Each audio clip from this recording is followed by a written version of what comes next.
Hey, Zahir Galt here, and in this video, I'm going to answer a few of the questions I repeatedly get from musicians about digital distribution, ISRC, and mp3 files versus waves. Let's get to it. By now, most people know mp3s aren't full-quality audio files.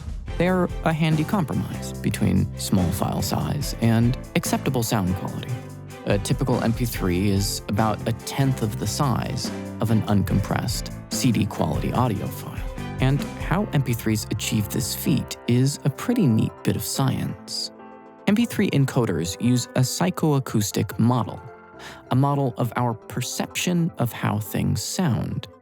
The idea is to discard the parts of the sound file that are less noticeable to human hearing. But if to make an mp3, we're literally removing some of the sound from the source file, don't you kind of wonder what's being taken away? What does it sound like? These unimportant parts of the recording that we don't seem to notice. Well, it sounds exactly like this.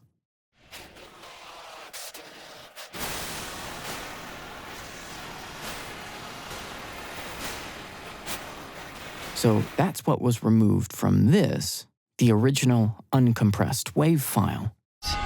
In the lockstep,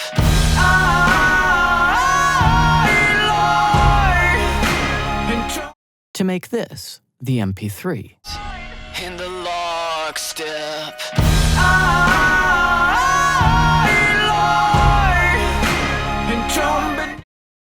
When you listen to the mp3, do you notice anything's missing?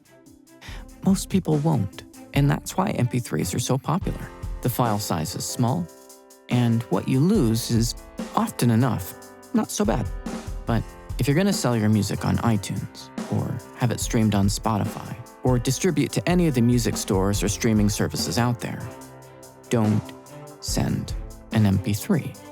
See, not every music service uses the same format. iTunes uses AAC, Spotify, Ogg Vorbis, and you don't want to send something that's already been stripped of extraneous information to have another process done upon it. That's making a photocopy of a photocopy. You want to send the lossless, uncompressed source file. That's your wave. Another area that I see lots of musicians confused about is ISRC. What is it? Who do you have to share it with? And where do you get one? Well, the International Standard Recording Code is a 12-character alphanumeric code that is tied to a specific sound recording, and it's a way to track your music for royalties and things like that. These can be embedded in your CDs, mp3 file tags, and shared with music vendors, which helps track where your music goes. The first step is getting a code, and you can apply for one here. There's a one-time fee, and you use the same base code for the rest of your life. Once you're issued a code, the first 2 letters are your country, and the next 3 letters are your registrant code. Paired with the country code, that's specific to you. The next 2 numbers change. It's the year you're releasing the song, and the last 5 numbers you cycle through every single year, starting at 1 and going as high as the number of songs you release. Now, the final question I want to look at is, how do you get your music on iTunes, Spotify, music stores, and streaming services in general?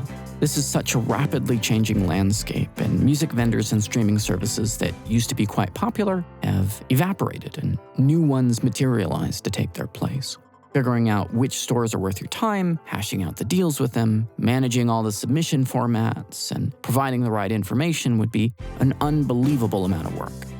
Best to get a digital distribution company to handle that side of things. They'll deliver your music to all the relevant stores and services in the specific formats and with all the information each requires.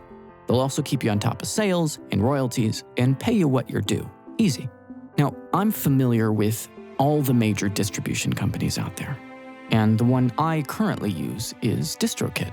For a yearly fee, DistroKid will deliver and manage an unlimited amount of your music to iTunes, Spotify, Amazon, and so on. This is different from other services that charge you per song or album, and it ends up saving you a lot of money if you release more than 1 song or 2 a year. The more music you release, the better a value DistroKid becomes.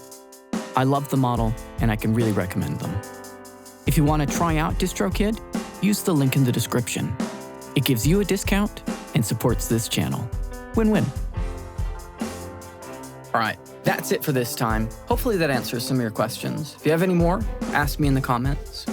Make sure you subscribe so you catch my future videos. And as always, thanks for watching.